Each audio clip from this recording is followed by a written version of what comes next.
Hello YouTube and welcome back to Jimmy Bob 25. And today we are doing a October review of all the racing events that has happened throughout October.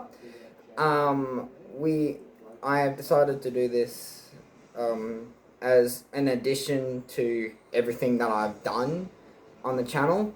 And this has taken inspiration from the race for Formula 1 and Supercars Talk for Supercars. And then I've decided to add in different other news from everywhere else. So let's get to it, shall we?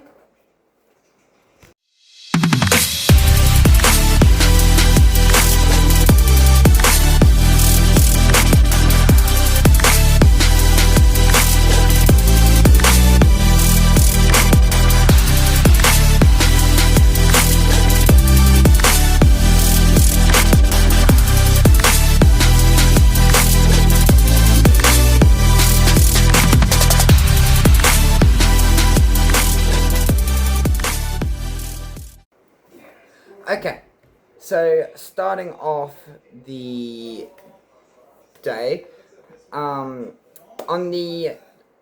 unfortunately I have to start off with this. On the 23rd of October, aged 80, Gary Rogers passed away. He was the owner for Gary Rogers Racing, and he will be dearly missed from the Supercars paddock, as shown by everyone they stood outside their garages and paid tribute. They did a moment of silence for him, which was really cool. Anyway, let's have a moment of silence for him. Gary Rogers, aged 80.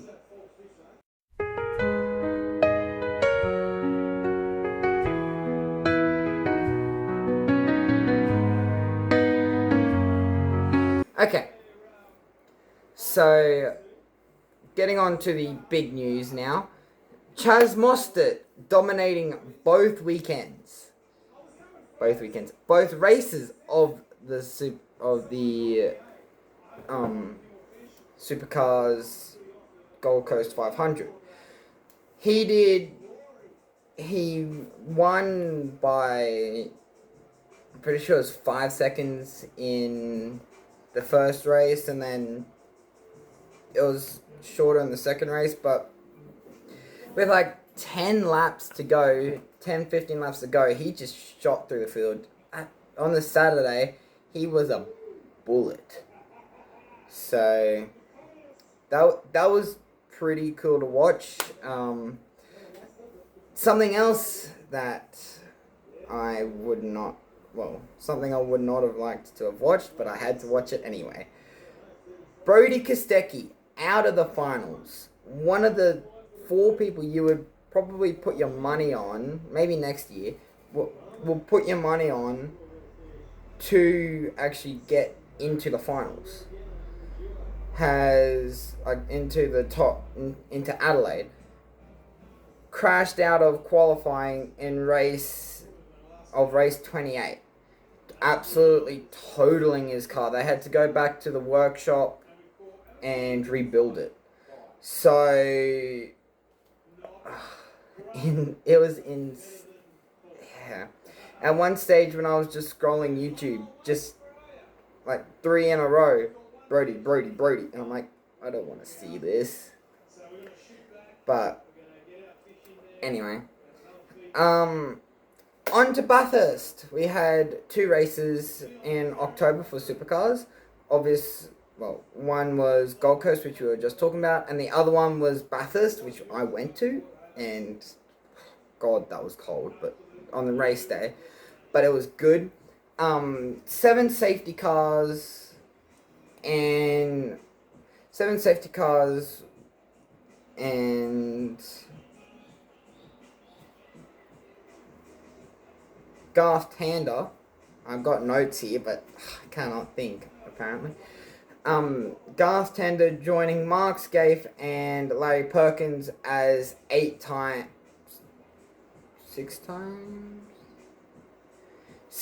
winners of the Bathurst 1000. However, that was because James Golding decided to punt Cooper Murray for the lead, which that was a bit cruel. James Golding got a penalty, which was not cruel. That was fully deserved. But that just destroyed the rest of Cooper Murray's race, which was like 3 laps to go or something like that. On my notes I've got Forest Elbow. No, it was Griffin's Bend. Second corner. What was I thinking? Will Davison Tony D'Alberto crashed at Forest Elbow, which, yeah, if I was watching at home, I would have just, I'm out, bye. But unfortunately, he crashed out. But whether that was a good thing or not, I don't know, because it was in the dry, and yeah. So I'm not sure if I just said this or not, but Bathurst had 7 safety cars. It came down bucketing at one stage. So it was just mental. Some other news throughout Will Davison is not having a great time at the moment. Will Davison out of DJR, unfortunately, because, I'm not sure if he's actually fully out or whether that's just out of a full-time race seat. I hope it's just full-time race seat, but I don't know. He has been kicked out of a full-time race seat and is being replaced by Rylan Gray for 2026. How I feel about that, I don't know. This is I've liked Will Davison for quite a while now. It's a bit because of his number that I did actually like him. I do actually like him. I like the way that he races and all of that. Just, I hate how he's struggling. And that's why I would assume he got kicked out. So, that brings DJR into a bit of a choke point. Because, do they kick out Todd Hazelwood and replace him with Will Davison for the Enduros? Or do you kick out Tony D'Alberto and put in Will Davison as a co-driver? Or, that's if DJR wanted to keep Will Davison in. Or does Will Davison leave and go somewhere else on the grid? I don't know. Honestly, I would like to still see him on the grid. And it'll be interesting to see Rylan Gray. I hope that he keeps the number 17 because that is DJR's number. However, I don't know. I really don't know. SCT Logistics. I didn't know this till now. They had a sponsorship going with BJR, saying that they will only be racing at, that they will be a car in their team. But now they have decided to leave and now have gone to 888 Racing. I did not write down who was actually going to drive that. Oh well. I know it's Will something, I believe. So, and then arguably one of the biggest news of the week is the month. Jaden Ojeda will drive for Premier Racing. Well, will be driving the number 62 for Sandown and Adelaide, and then beyond for 2026. So that's it for Formula One. That is it for supercars. Now we are getting on to Formula One.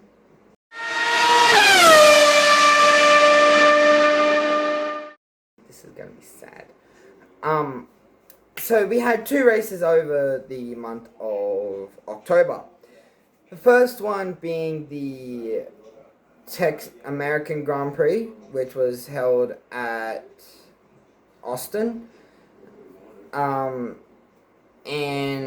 that was a sprint race. And then the next one was the Mexican Grand Prix, which was not a sprint race, but still provided some talking points.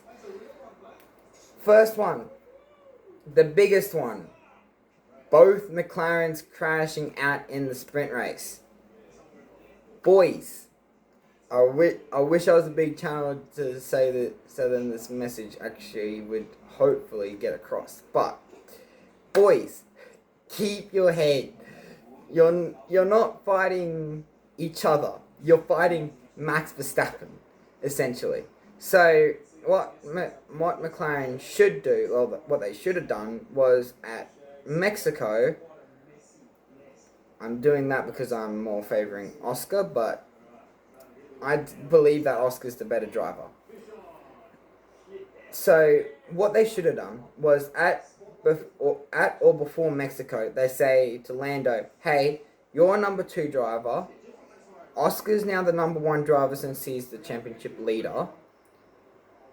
He's going to try and give us some more points. You will be shafted. That's what they should have done. No, they decide, no, we're not going to do that. We're going to keep the levelness of everyone, of both drivers, and that is killing them. They seriously, they need to bring in. It is annoying me because as an Oscar fan, yes, he is struggling, but like I've been reading up a lot and on Oscar, and there's a few things that are not going his way. And as Formula Duck, I believe it said, he said that his driving style doesn't suit the tracks that we're going to, and if he really wants to build momentum, going off last year, he'd only have till the Qatar Grand Prix to actually to gain momentum before he actually has a good race where he's good. So I don't know. And then I'm really itchy today. And then Lando. Okay.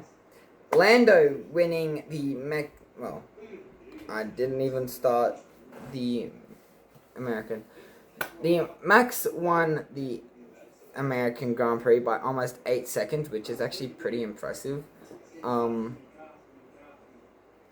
Max, I don't really like him. Don't ask me why, I just don't. He might be all relatable and all that, just I don't. I do not like Max at all. But I do have respect for him. I will say, I will be the first person to put up my hand and say, Max is the best driver on the grid. Or one of the best.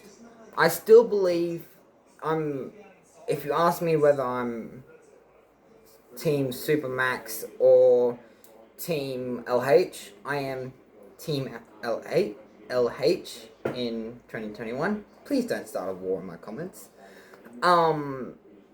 And yeah, I do believe that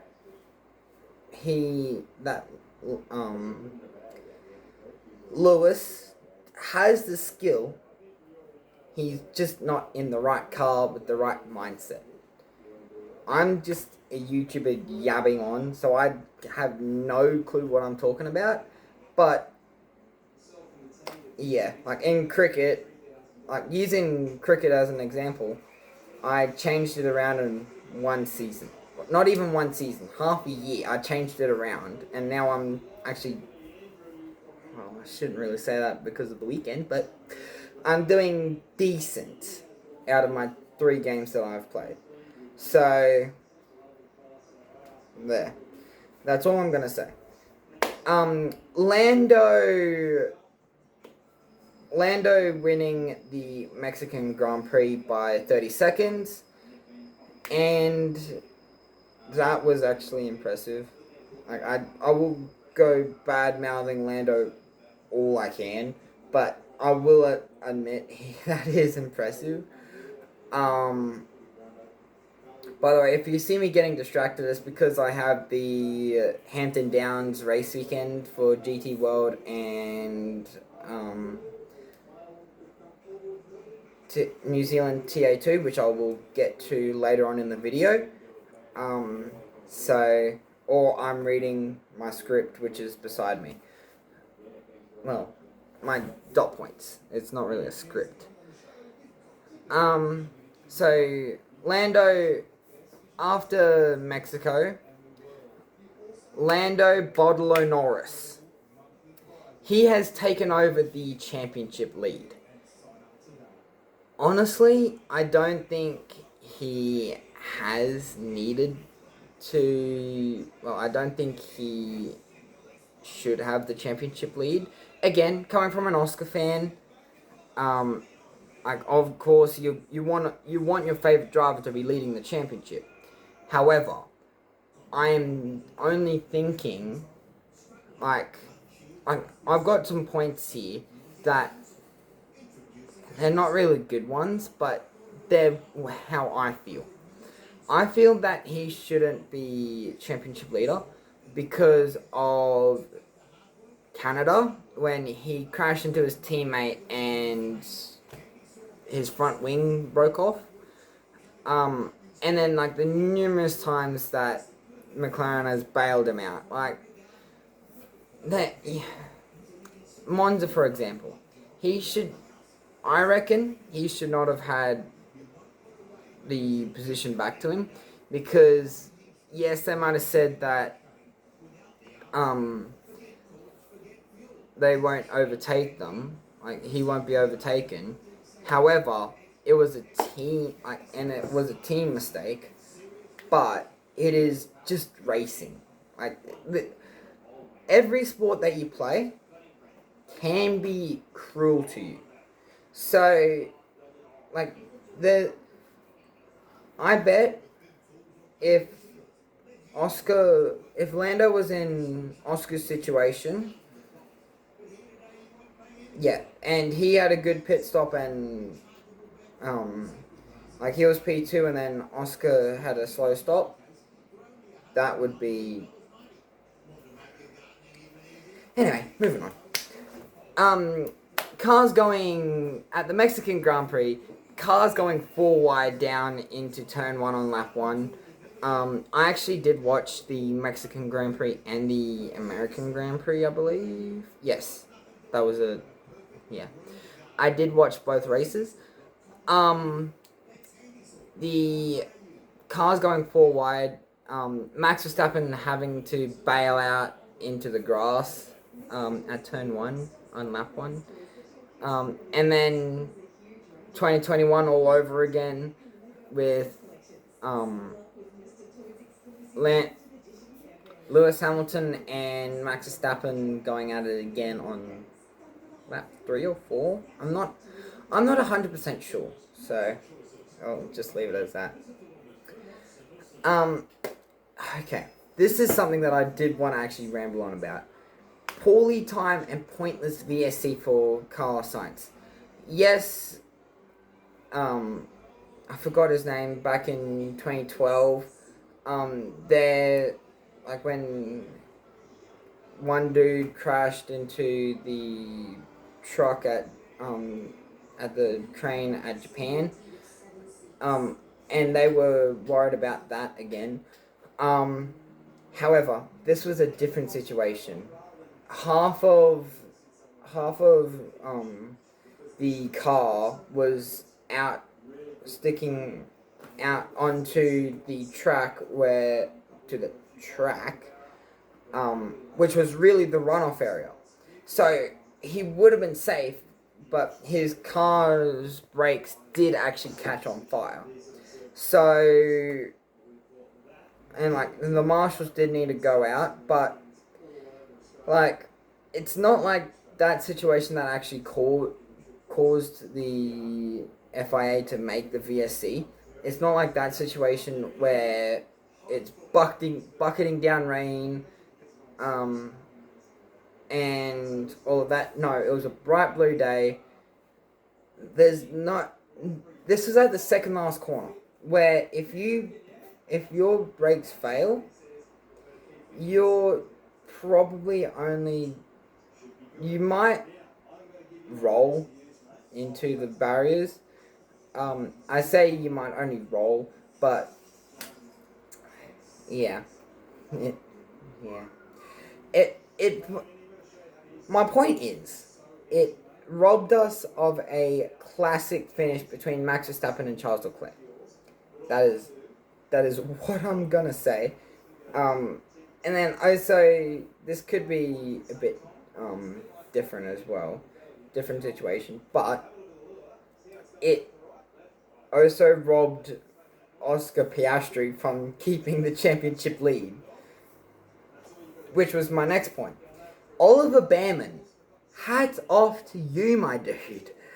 He managed to drag the tractor named Haas into P4 from I don't remember where he started. Editor, right there. Show where he started, where he finished, plus and minus game, maybe. So Oliver Behrman got his best position on P4, holding off Oscar Piastri, making him lose the championship by 1 point. One singular point covers the top two in the Formula One championship.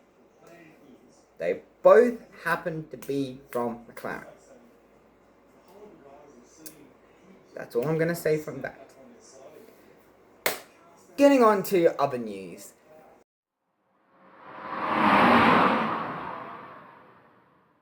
So, how I mentioned earlier in the video that we're going to be talking about the new New Zealand TA2, which is kinda on the TV. From what I can tell, it is a support category. It's not actually a full blown race weekend with support categories. So I would love to see it as its own thing, but it doesn't look like it. But the New Zealand is getting a new TA2 that will run over 25-26.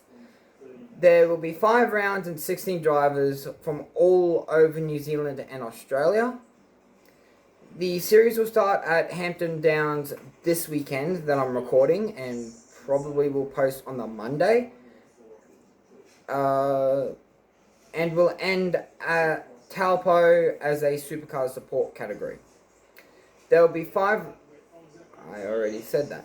So, from what I saw, I only managed to find out a little bit, and I've only managed to see 8 laps. But from what I can tell, there was, in the second race, there was a huge crash that caused a red flag. I believe it was the TA2. So it'll be interesting to see how it goes. It's another support category. Well, yeah, it's another category to keep an eye on. Like, I love watching motor racing in general. There's only a few that I probably won't watch. NASCAR would be one of them. I tried making a section for Shane Van Gisbergen, which, if I can keep my sanity while watching races, I will keep that in there. But I just left it as TA2 for now. That's the only big motorsports news for the month. And yeah. Oh god, NASCAR makes no sense to a supercars supporter or to a supercars fan. It makes no sense whatsoever. Like, why you have to split it up into thirds? Why don't you just have the full 109 lap race, which was at the Roval? Like,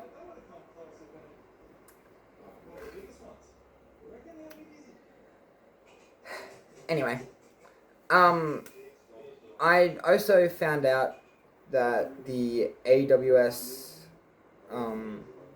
Australia GT World Championship, I believe it is. I actually don't fully remember, and I don't actually have it on my notes.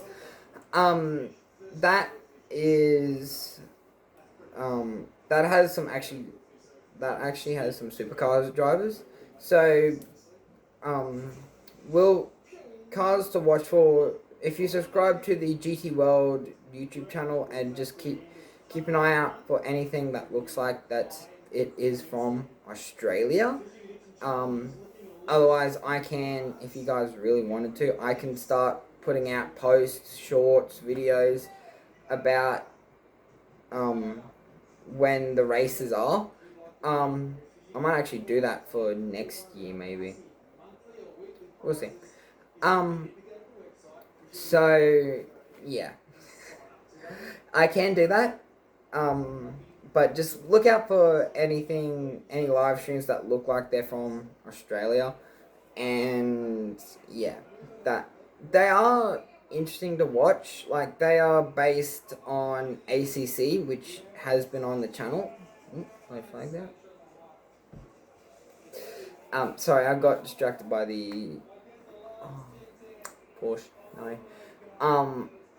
So yeah.